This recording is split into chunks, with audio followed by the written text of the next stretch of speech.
todos! Quero convidar vocês para fazer parte desse podcast. Meu nome é Janaína Almeida. Hoje eu trouxe aqui a presença ilustre de uma grande amiga, Isabela Martina, fisiologista, doutora em neurociência pela USP, paciente oncológica, mãe de 2 crianças lindas que eu tenho o prazer de conhecer, e eu quero que ela conte um pouquinho dessa trajetória dela, que eu acho que a Isa traz muito conhecimento e pode auxiliar e ajudar tantas pessoas, né? Que bom que a gente conseguiu se conectar e eu queria que ela falasse um pouquinho para vocês. Oi, minha amiga, obrigada pelo convite. Estou muito feliz de estar aqui. Para mim é uma honra mesmo poder usar todos esses canais para falar, para ajudar as pessoas com a nossa história, né? Foi com a nossa história que a gente se conectou e eu consigo até agradecer por isso. E eu estou muito feliz de estar aqui, quero poder ajudar, contribuir. Vamos conversar, vamos falar o que a gente puder. A Isa conhece muito sobre o assunto e a gente conversando essa semana, eu falei, Isa, a gente precisa falar um pouco sobre a importância do diagnóstico precoce, né? E auxiliar essas outras pessoas, essas mulheres, porque a gente fala tanto em autoexame, a gente já sabe que essa palavra não existe, né? Existe o autoconhecimento das mamas. E eu quero que você fale um pouquinho, porque eu sei que você estuda muito sobre esse assunto, que é um universo que faz parte da sua rotina. Eu queria que você falasse um pouquinho sobre isso, assim, para a gente desmistificar isso, de que não existe enfim, aquele exame da mama. Você não consegue descobrir algo ali fazendo um autoexame, porque não é um exame. É apenas um autoconhecimento onde você precisa conhecer o seu corpo, né? É necessário que você conheça, que você consiga descobrir algo ali e falar, peraí, isso aqui não estava aqui. Então, acho que isso a gente precisa trazer sempre, principalmente para as mulheres, que é o nosso público aqui, de que é necessário conhecer o próprio corpo. Eu queria que você falasse disso. Perfeito, eu acho super importante a gente falar sobre isso, porque ficou muito conhecido, né, como autoexame das mamas, e eu até entendo, né, essa classificação, porque a mulher se percebe, de repente encontra alguma coisa ali, mas por que você falou, né, que não faz um diagnóstico, não é um exame de verdade? Porque para você fazer um diagnóstico, precisa de outros exames, né, exames mais específicos. E isso, claro, não tira a importância de você conhecer o seu corpo. Então, claro, né, a mulher está numa idade de fazer os exames de rastreio para o câncer de mama, ela não pode deixar de fazer os exames que os médicos indicam, porque ela já faz o autoconhecimento das mamas, né? O autoconhecimento das mamas é para você conhecer o seu corpo e, de repente, alguma alteração ali que te chame a atenção faz você ir ao médico e aí sim o médico vai ali pedir alguns exames para comprovar ou descartar algum diagnóstico.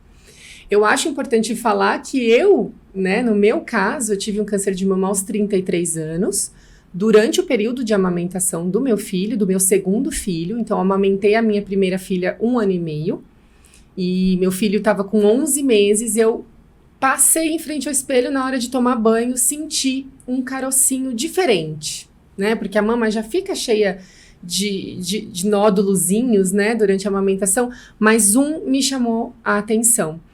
E aí, por ter me chamado a atenção, eu fui ao médico, né, fui no meu obstetra, né, no meu ginecologista e falei para ele, olha, tem alguma coisa aqui que tá diferente.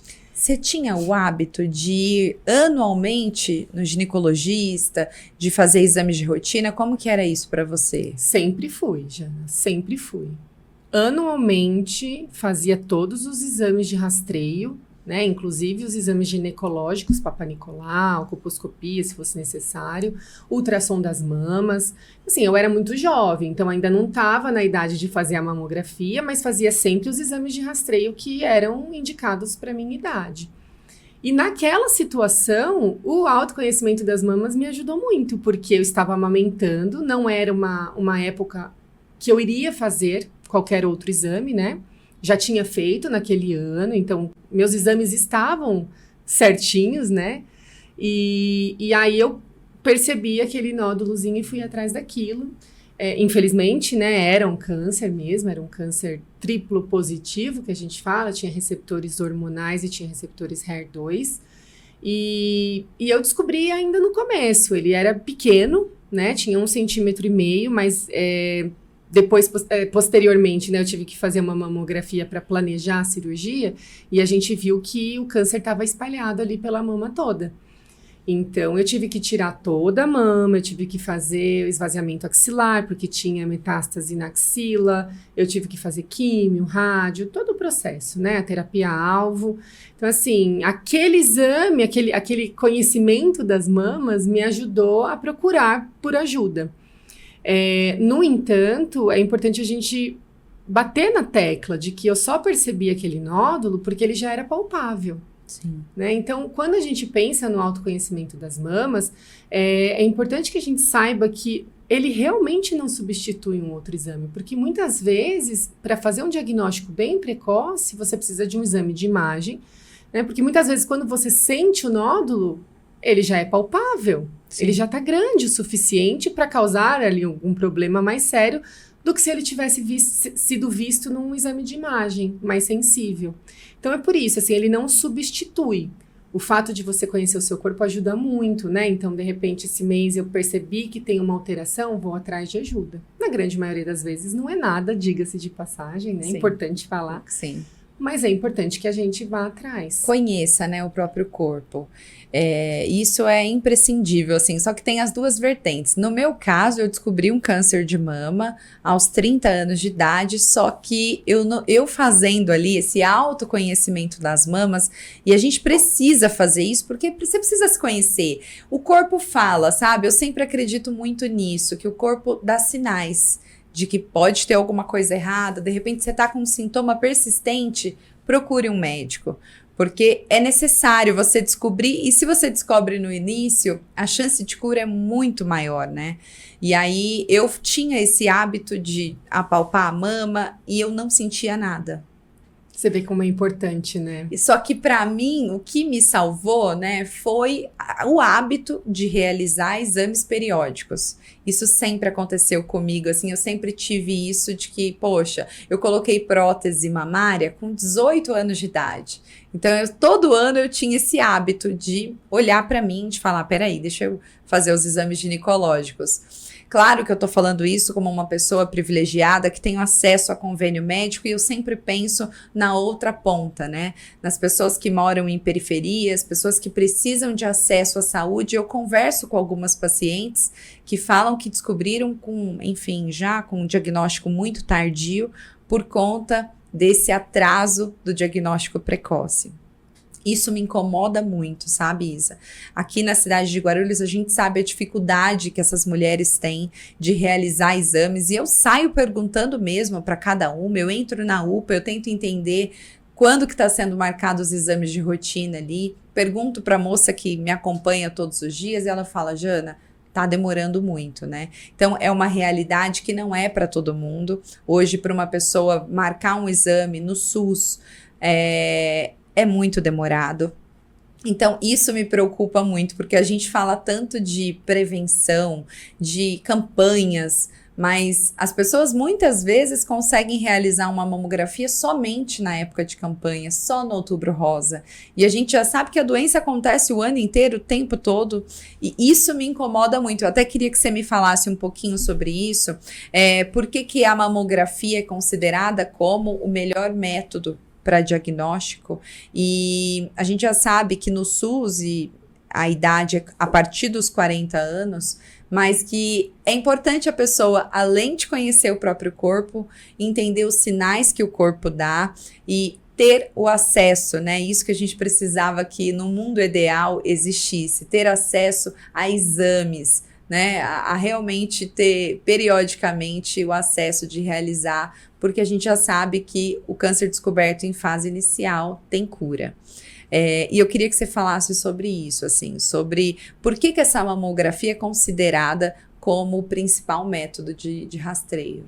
A mamografia é um exame muito sensível, né? É um exame que capta ali uma imagem da mama e ela consegue captar alterações ainda muito pequenas, muito, muito pequenas, que nenhum outro exame é capaz de captar daquele tamanho. No entanto, você falou uma coisa que é super importante, a gente precisa sempre lembrar disso, né? No Brasil, acima de 40 anos, em alguns casos acima de 50 anos, o ideal seria que todo mundo, né, tivesse acesso a esse exame a partir dos 40 anos. Parece que isso está até diminuindo um pouco devido a tantos casos, né, em mulheres mais jovens. Mas é importante que a gente saiba que a mamografia, ela é sim muito sensível. O exame que a gente diz que a mamografia salva vidas, né? Por quê? Porque ela é capaz de detectar um câncer de mama no estágio muito inicial. Então, eu vou usar meu caso como um exemplo aqui, tá? Eu tive um câncer de mama ductal, estava dentro do ducto da glândula, invasivo. Ele saiu do ducto. Então, ele começou ali dentro do ducto e invadiu toda a glândula da mama, inclusive invadiu alguns vasinhos linfáticos, foi para a axila. E esse é o grande problema do câncer, né? A capacidade dessa célula invadir outros tecidos e outros órgãos à distância, provocando uma metástase. Isso é o câncer, né? No meu caso, Jana, aos 33 anos, eu não tinha indicação de fazer uma mamografia. E é importante que a gente fale sobre isso, né? Aos poucos eu realmente acredito que a informação ajuda muito. E eu bato nessa tecla, sabe, sobre educação, sobre a informação. A gente precisa passar isso adiante. Então, não são todas as mulheres que têm indicação de fazer mamografia, principalmente quando a gente fala em idades, tá? Idades menores, né? Mulheres mais jovens do que 30 anos não têm indicação por uma questão fisiológica, uma característica fisiológica, anatômica da mama. Então, a mama de uma mulher mais jovem, ela tem mais glândula, ela tem mais tecido, né, de glândula, mais gordura, e nesse caso a mamografia não consegue ser tão sensível. Então, sim, a mamografia é um exame muito importante, mas quem sabe o melhor exame para cada pessoa, assim como tudo, né, bem individualizado, é um médico especialista. E seria o ideal, né, o mundo ideal, que todas as mulheres conseguissem ter acesso a um médico especialista, né, a partir da puberdade, passasse com um ginecologista, fazer um cálculo de risco para desenvolver câncer de mama e o médico indicar qual é o melhor método de rastreio do câncer, rastreio. Então é isso, a gente todo ano vai lá no médico, né, faz os exames para ver se tem câncer. Essa é a verdade. É estranho falar isso, mas é. Porque o exame, ele não previne, não é um exame preventivo. É um exame de rastreio. A mamografia consegue perceber alterações ainda muito iniciais. Então, mais uma vez, trazendo aqui para o meu caso, né, eu descobri um nódulozinho, fui atrás disso. O melhor exame para mim, naquela situação, era uma ressonância. Se eu fizesse a mamografia, provavelmente não teria visto, né, exatamente o que precisava ver. Então, o médico, sabendo, né, obviamente, ele me indicou o melhor exame para mim, que foi a ressonância, e veio um nódulo feio, né, que indicou ali fazer uma biópsia. Então, mais uma questão, só a biópsia é capaz de dizer se aquilo é um câncer ou não. Os exames de imagem, eles sugerem que aquilo pode ser um câncer, né? Existe a classificação de risco, tanto é que existe o BIRADS como essa classificação. Isso, é uma classificação dos nódulos, sim, né? Que os médicos usam para mostrar, olha, esse nódulo tem X% de chance de ser uma alteração maligna, um câncer, né? Mas como a gente vai saber disso quando fizer uma biópsia? Então, o médico vai saber indicar quando precisa fazer uma biópsia. E aí, eu fiz uma biópsia e era como eu falei, né? Um câncer, um carcinoma ductal, invasivo, todo esse nome. Quando a gente foi planejar a cirurgia, eu precisei fazer uma mamografia. Para quê? Para saber se existia ainda doença, não só naquele pedacinho onde a ressonância captou, mas espalhada pela mama, porque isso ia direcionar a cirurgia. Então, a gente tira só esse pedacinho, porque o nódulo é pequeno, ou a gente vai precisar tirar a mama toda? E foi aí que eu vi, né, eu conhecendo, né, e vendo o meu exame, eu percebi a importância da mamografia, porque a gente conseguiu ver microcalcificações, então pequenas partes do câncer espalhadas pela mama toda, que foi mais, né, posteriormente confirmado ali pelo anátomo patológico, o exame da cirurgia, né, então aquilo era câncer, estava espalhado pela mama toda, e estava bem pequenininho só dentro do ducto. Então, Muito provavelmente, se eu já tivesse na idade de fazer mamografia, né? Não tivesse amamentando, enfim, com 33 anos, se eu tivesse feito a mamografia ali, naquela situação onde eu conseguiria ver só aquelas calcificaçõezinhas, muito provavelmente o diagnóstico, como seria muito mais precoce, o tratamento poderia ser mais brando, de repente uma cirurgia menor. Só que a gente está falando de mamografia e quando a gente fala sobre isso, existe aquela classificação de a partir dos 40 anos. E muita gente chega até a mim para falar isso. Poxa, divulgam tanto que é a partir dos 40 e como que a gente faz para ter esse rastreio, para descobrir no início, para ter isso mais de perto? Eu acho que a gente precisa falar sobre esse índice de só de você ter nascido mulher, você já tem 12,5% de chance de desenvolver um câncer ao longo da sua vida. Isso é muito maluco a gente pensar nisso, né? Só de nascer mulher. E aí existem os fatores de risco que vão aumentando, enfim, de estilo de vida, de fumar, beber, sobrepeso, tudo isso aumenta o seu risco. Mas a gente precisa entender que não é só aos 40 que a gente precisa olhar para o nosso corpo e a gente tá aqui para falar sobre isso, né? Somos a maior geração de sobreviventes do câncer hoje, onde conhecemos muitas amigas jovens com diagnóstico. Então eu acho que isso as pessoas ficam um pouco na dúvida de entender que exame que eu faço, quem eu procuro. Então, só de você nascer mulher, você tem essa chance. Sempre que for possível, claro, anualmente, fazer essa consulta com o especialista, com o ginecologista, é primordial. Porque o ginecologista, conhecendo a sua história, conhecendo os fatores de risco, ele vai entender qual o melhor caminho para você, qual exame pedir. Então, acho que isso é principal a gente pensar nisso hoje, né, Isa? Que o médico, conhecendo a história, ele que vai fazer todo, enfim, o encaminhamento para qual exame, de rastreio, né? O que é necessário. Eu acho que essa é a parte que a gente precisa pensar, que é do médico, mas a nossa é com certeza, né, Isa? Atividade física, alimentação saudável, é realmente pensar em tudo isso. E eu estava lendo esses dias um artigo que falava sobre isso. O que relaciona esse bem-estar, né? O que as pessoas precisam fazer? Fala muito sobre espiritualidade, que a espiritualidade ajuda muito no tratamento do câncer. E eu queria que você me falasse um pouco sobre isso, sobre essa experiência, né, pessoal que você teve, porque eu acredito que a espiritualidade ajuda muito a passar por esse processo. E eu queria que você introduzisse isso. Perfeito. Então, são vários assuntos, né? São várias caixinhas aqui que você abriu, muito importantes, muito mesmo. Então, assim, a mamografia, só para a gente, né, fechar com a primeira coisa que você falou, ela é indicada acima dos 40 anos, mas outros exames são indicados antes.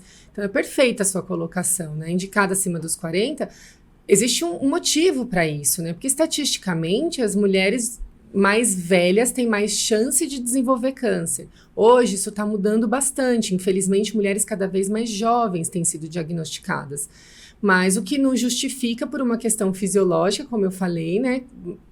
Todo mundo fazer a mamografia, porque não faz sentido, e também porque uma pequena parcela da população com menos de 40 anos desenvolve o câncer. Então é isso.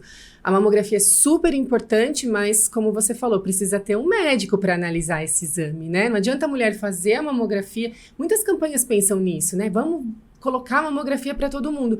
Mas e quem vai ver essa mamografia? Porque não é só fazer, o exame não vai prevenir nada, né? O médico precisa ver e traçar um projeto de rastreio futuro, de um tratamento. Então, isso é super importante, tá?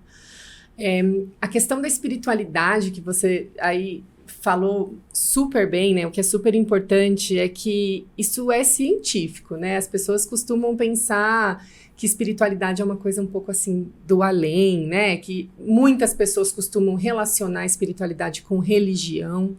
E não tem relação. Então, a religião é um ponto que favorece o treino ali da espiritualidade. Mas não ter religião não significa que você não esteja treinando a sua espiritualidade, né? A Organização Mundial da Saúde coloca a espiritualidade como um pilar importante do tratamento para qualquer doença. E a espiritualidade é se conectar com você, é trabalhar sua mente, é aprender a ter resiliência, é estar rodeado de pessoas que te ajudem, né, a crescer e e a te segurar mesmo nos momentos. A gente sabe como é difícil, né, um tratamento. Então, a espiritualidade, ela é uma parte importante do tratamento. E eu não estou falando de religião, porque você pode trabalhar sua espiritualidade sem ter uma religião, né? Fazer ali a sua prática de meditação, o seu autoconhecimento, um tempo para você, um tempo de qualidade com você. Mulheres deixam isso passar muitas vezes, né? Eu penso muitas vezes, assim, quantas vezes eu me deixei de lado, para os meus filhos, pelos meus filhos, pela minha casa, pelo meu casamento, né? Tudo vai consumindo a gente, a rotina. E quando eu vi, depois do câncer, eu já deixei passar mais de um mês o exame que eu tinha para fazer. Como assim? Então, você se olhar, né? O tempo todo a gente se reconectar, sabe? E olhar para dentro, e praticar um silêncio, praticar uma meditação do seu jeito. Não precisa fazer um curso para isso, né? É o seu tempo de qualidade com você, é voltar para você mais vezes. Você é muito adepta à terapia, né? Você fala muito sobre isso também, o quanto que ajuda, o quanto que, enfim, que é um pilar também durante o tratamento e que pode ser muito benéfico, né, para quem está passando por isso. Eu queria até que você contasse um pouquinho do seu relato, de como foi isso para você, porque eu tenho certeza que você pode encorajar, inspirar outras pessoas para esse caminho de que, enfim, te ajudou e te ajuda muito. Muito. Eu gosto muito de falar sobre isso, Jana, porque existe um preconceito muito grande com relação à terapia. Desculpa. Eu terminei a frase que é para não ter problema para cortar. Existe um preconceito muito grande com relação à terapia, porque as pessoas sem conhecimento, né, falam muito, não tô louca, não preciso de psicólogo, né, e terapia. E psicologia é uma ciência também, né, então é por isso que eu sempre falo, assim, como o conhecimento ajuda a gente, sabe? Diminui preconceito, ajuda a gente a andar num caminho mais correto, baseado em ciência mesmo, e não no que o outro acha, no que o outro vai dizer. A terapia foi super importante para mim desde a perda do meu pai. Meu pai faleceu de câncer 3 anos antes do meu diagnóstico, quando eu tinha acabado de ter a minha filha mais velha. Então foi um processo de luto junto com o processo do nascimento da minha filha que foi muito complexo para mim. Chegou um momento que eu percebi que sozinha eu não ia conseguir. E aí eu fui fazer terapia. E poderia ter sido antes, né? Mas foi muito importante para mim. Esses dias eu até postei sobre um artigo que eu estava lendo, sobre colocar sentimentos em palavras. Eu sou muito defensora da psicoterapia, né? Da psicologia, fazer terapia. Mas a gente sabe, mais uma vez, que essa não é a realidade de muitas pessoas, infelizmente, né? Mas esse estudo, por que eu tô falando dele? Porque ele falava sobre colocar os seus sentimentos em palavras.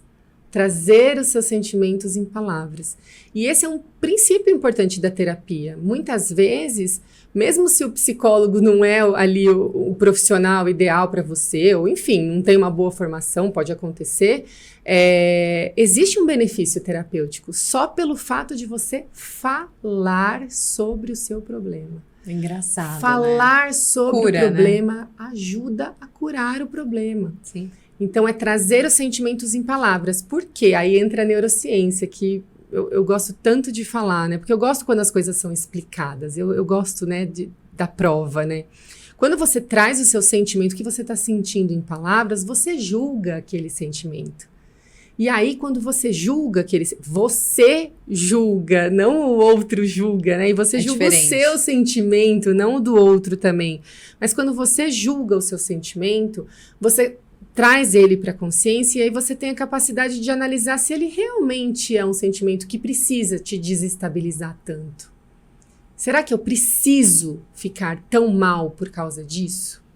Será que eu preciso agora sofrer tanto? E eu não estou falando que a gente não tem que sofrer, pelo contrário, o sofrimento é inerente ao ser humano. Sim. A gente percebeu isso durante o tratamento, a gente queria estar eu bem pelos meus filhos, o tempo todo, né? A gente busca mostrar que a gente é forte, mas a queda faz parte do tratamento, assim como faz parte da vida.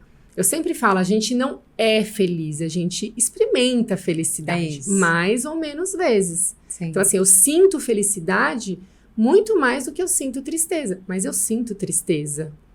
O estranho seria não sentir medo, tristeza, angústia. São sentimentos que fazem parte do fato da gente ser humano, né? E quando a gente traz esse sentimento para a consciência, a gente julga ele.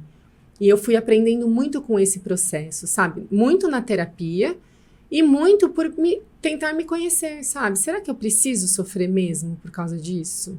Ou tá doendo muito? Eu tô sofrendo? Sim. Amanhã talvez melhore. Mas sabe assim, convidar a tristeza para não morar com você, mas tomar um cafezinho. Tomar um café. Tipo, vem aqui, eu vou aprender alguma coisa. Porque é impossível não sentir tristeza, sabe? Quando a gente aceita que a gente é humano e a gente sente, fica mais fácil. Não, e aceitar, sabe? Porque enfim, durante o processo que eu tive o diagnóstico, todo mundo me olhava falando, nossa, você é muito forte. Nossa, você é guerreira. Como que você conseguiu? Como é que você tá conseguindo? Eu não conseguiria. Se fosse eu, verdade, eu não iria passar por isso. Porque, poxa, você teve um diagnóstico, filho pequeno, você foi abandonada pelo marido, tudo que você passou, né? Imagina, eu mudei completamente a minha vida, né, Isa? Da noite pro dia, literalmente. Eu saí de casa. Sem escolha, né? Sem escolha, com a roupa do corpo, com uma mala. E não voltei mais. Então, isso é muito maluco a gente pensar em tudo isso, né? Eu era uma pessoa que tinha indicação total de fazer o tempo todo muita terapia, porque tudo que eu passei, e o meu oncologista, ele sempre falava pra mim, Ginaína, você não tem que ser forte o tempo todo. E se você não consegue falar com uma profissional, enfim, da área, escreva. E aquilo é muito libertador, né? Você ter um caderno e você escrever ali diariamente as suas aflições, enfim, tudo que você passa, o que te angustia. E eu comecei a fazer isso durante esse processo, porque muitas vezes eu não tinha coragem de falar sobre isso. E a gente sabe que quando um paciente está doente, não é só ele que adoece, mas é toda a rede de apoio, né? Todo mundo adoece junto. Então, muita coisa que eu sentia, eu não tinha nem coragem de falar para minha mãe, que estava muito próxima a mim, porque eu não queria machucá-la, porque aquela coisa, né, de você querer levar tudo nas costas e falar, não, peraí, eu vou conseguir. Mas a gente não precisa ser Mulher Maravilha, né? Eu acho que é importante a gente falar sobre isso. Você trouxe essa colocação muito bem.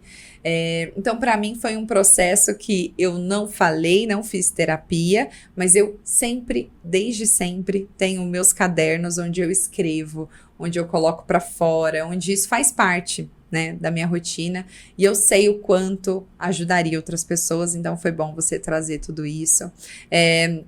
Eu acho que a sua experiência também, né, Isa, com o câncer, te fez cada vez mais aprender sobre o assunto e estudar sobre tudo isso, sobre esse universo. Eu até queria entender como foi a sua enfim, você mudou de carreira? Como foi isso, essa transição? Porque eu lembro que você, né, trabalhava, dava aula, e como que depois da doença você mudou o seu ramo de atividade de trabalho. Eu queria entender como foi isso para você. A gente até falou sobre isso aqui, que a mulher demora muito para se restabelecer, para voltar para o mercado de trabalho, e ainda mais depois de passar pela doença, né? É muito mais difícil tudo isso, porque essa recolocação, a mulher é vista com outros olhos, só de ser mulher, né? Só de ser mãe, e ainda mais passando ou ter passado pela doença. Eu queria que você me contasse um pouquinho dessa transição de carreira, como foi para você, para a gente poder inspirar e ajudar outras pessoas. Está sendo. E é um processo que me demanda muita terapia, para ser bem sincera, assim. São momentos ainda de muita angústia, sabe? Pensar em tudo isso. Mas você tocou num ponto que é muito importante. Eu recebo muitas pessoas, assim, muitas mensagens, sabe, de mulheres falando isso. Simplesmente eu não consigo voltar. Eu não sou mais quem eu era. E, eu falo sempre de um texto que eu amo, né, do Kafka, que eu escrevo e mando para todo mundo. E eu sempre posto que que a vida muitas vezes é uma tempestade, a gente não tem como fugir dela, né? Resumindo, mas o final é assim, e uma vez que você sai da tempestade, você já não é mais o mesmo que caminhou por dentro dela. E essa é a essência da tempestade. Eu percebi a essência da tempestade quando eu terminei meu tratamento. E meu tratamento teve um agravante de ter sido durante a pandemia, né? Então, eu dei aula na faculdade, eu amava dar aula na faculdade, eu amo dar aula, eu amo ser professora, eu adoro explicar. E eu pedi demissão porque eu passei num processo seletivo para começar um pós-doutorado lá na USP, voltar para a pesquisa que eu sempre amei. E aí, quando eu terminei meu tratamento, a minha filha mais velha, ela estava com 4 aninhos. Ela teve um estresse pós-traumático muito difícil, assim, ela ficou muito mal. Então, ela não conseguia ficar sozinha, ela não conseguia ir para a escola. Se eu falasse, tô com uma dorzinha de cabeça, ela já entrava em pânico. Trauma, né? Mudou tanta coisa na minha vida, assim, principalmente no relacionamento com ela, assim, sabe? Ela ficou tão sensível, tão frágil. E eu voltei pro laboratório, né? E eu me lembro que eu me senti tão feliz de ter voltado, assim, sabe?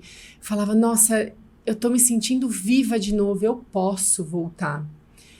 Mas quando eu tava no laboratório, a minha cabeça tava em casa. E eu já não conseguia mais ser a pessoa, a cientista que eu era antes, sabe? Eu não conseguia fazer tudo que eu fazia antes. Eu não conseguia porque eu tinha hora para voltar, porque o tempo todo a minha cabeça estava voltada para o sofrimento da minha filha, porque ela chorava muito para ir para a escola, porque eu tinha um filho pequenininho e eu morria de medo de tudo. Eu me sentia viva, mas ao mesmo tempo eu morria de medo, né? Porque esse é o sentimento que a gente tem depois de tudo, né? Depois dessa tempestade do tratamento. E aí eu tava em casa com a cabeça no laboratório, eu preciso entregar, eu preciso fazer estatística, eu preciso fazer o gráfico, eu preciso fazer o experimento. E eu percebi que eu não tava em nenhum lugar nem no outro.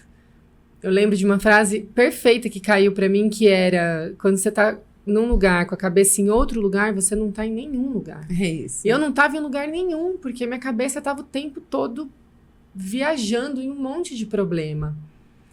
E eu ainda estava muito no início, né, do pós-tratamento ali. Para mim foi a fase mais difícil. O pós-tratamento é a fase mais desafiadora. E aí eu falei, eu não consigo. Foi a primeira vez que eu admiti que eu não conseguia. Durante o meu doutorado, eu fiz o meu projeto e mais um monte. E ali, entender a minha essência humana, a minha natureza humana, do tipo, eu não consigo mais, foi muito difícil. Eu lembro de falar com o meu supervisor na época, assim, eu falei para ele, foi incrível para mim, e eu falei para ele, tô com muito medo de te decepcionar. Ele falou, eu não sinto decepção, assim, o que você tá fazendo agora é muito mais corajoso do que você continuar de qualquer jeito. Admitir que você não consegue é muito mais corajoso. E aí eu falei, eu vou dar um tempo. Eu fiquei um tempo sem fazer absolutamente nada em casa. Meu marido falou, olha, quando eu fui falar com ele, ele falou assim, Isa, eu nunca ia falar isso pra você, porque é uma coisa muito sua, né, muito pessoal. Mas já que você tá me pedindo opinião, acho que você merece um tempo, sabe? Foi tudo desde o meu pai, foi tudo em cima, uma coisa em cima da outra. E aí eu parei totalmente, mas falar, por exemplo, no Instagram, fazer palestra eram coisas que me motivavam, sabe? Levar a minha história com um pouco de conhecimento científico. E isso foi me motivando muito, assim. Ainda é assunto da minha terapia, assim. Será que eu vou mudar tudo? Mas e tudo que eu construí até hoje? Mas eu não consigo voltar para isso. Mas eu não quero mais isso. Mas eu quero uma coisa nova. Mas eu fico ainda... desafiador, né? Muito. Eu acho que depois da doença eu me coloco nessa situação que eu tenho certeza que eu renasci. É muito maluco isso, mas nasceu uma nova Janaína, né? A de antes já não tem mais. E é legal a gente se olhar para dentro e a gente falar, peraí, o que eu quero, né?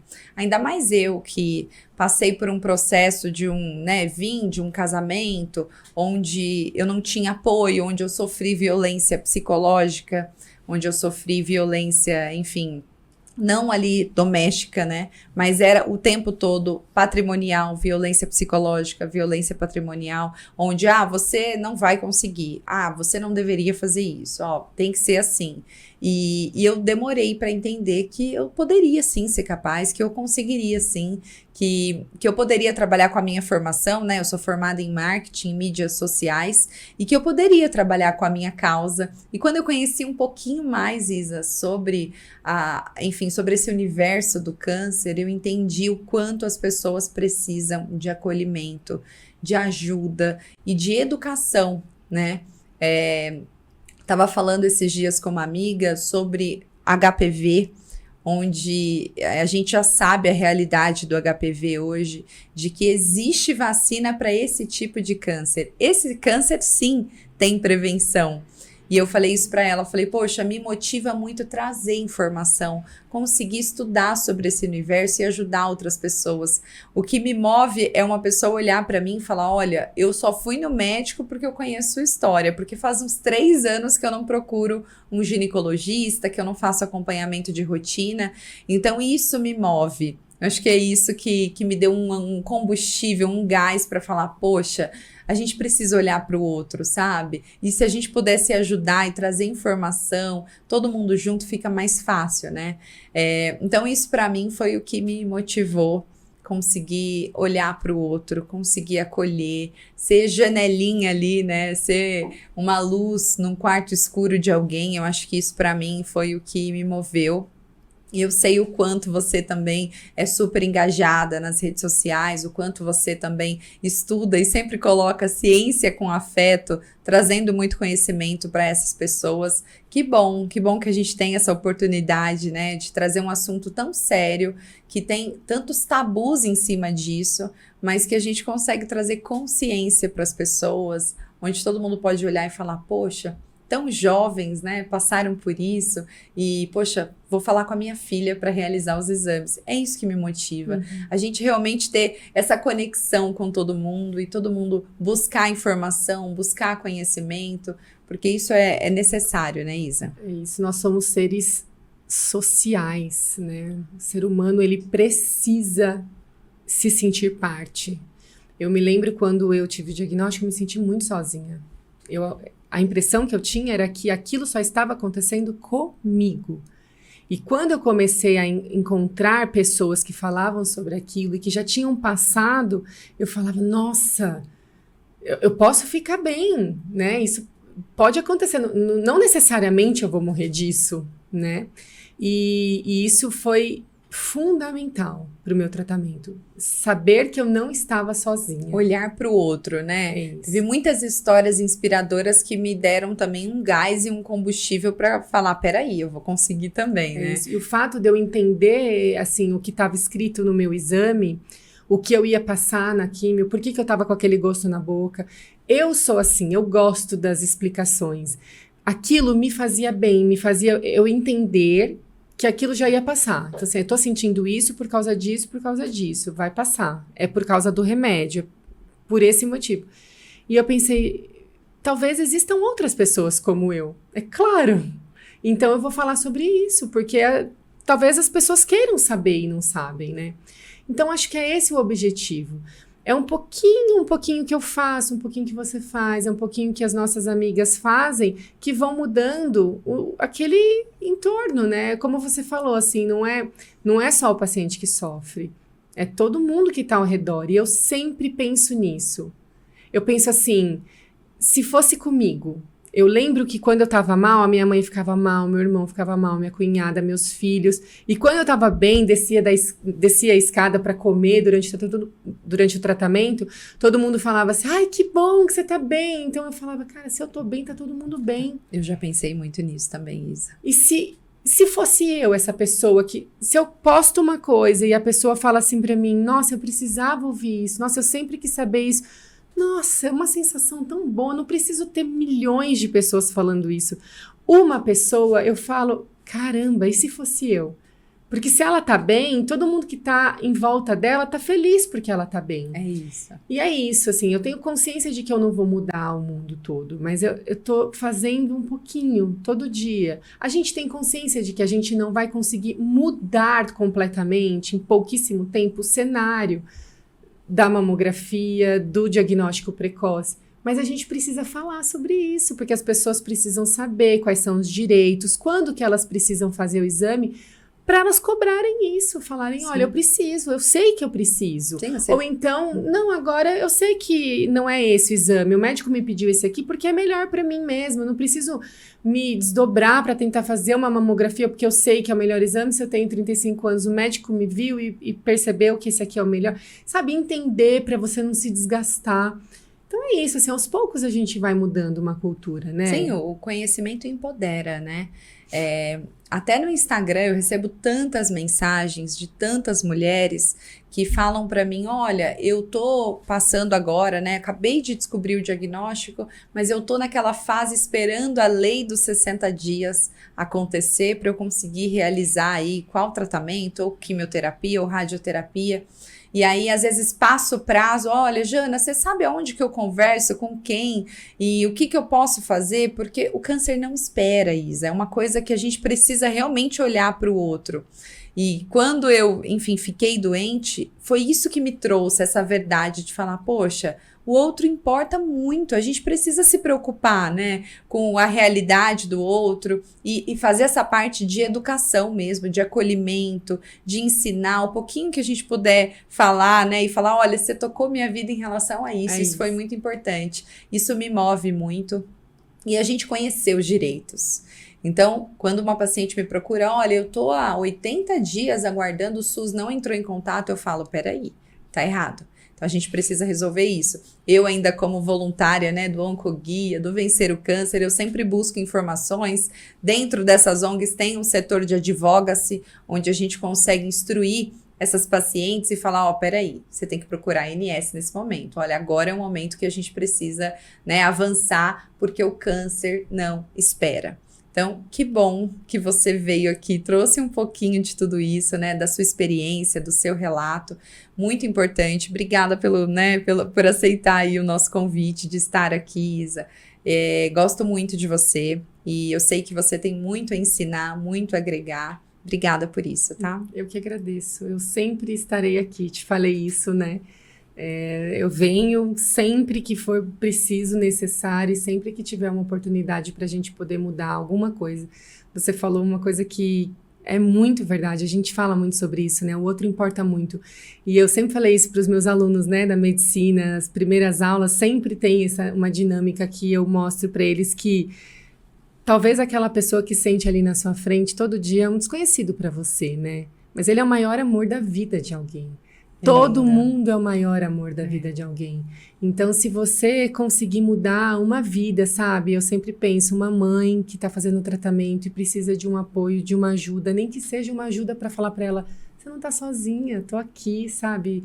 E mesmo que seja só ali, né? Só, entre aspas, ali no celular, porque aproxima muito a nossa humanidade isso, né? Sim. Então, eu sempre vou estar aqui. Você pode contar sempre comigo. Obrigada por ter me chamado. Obrigada. Então, hoje a gente encerra mais um episódio do podcast. E obrigada por vocês estarem aqui. Se vocês curtiram esse conteúdo, compartilhem, comentem e curtam bastante aí. Obrigada.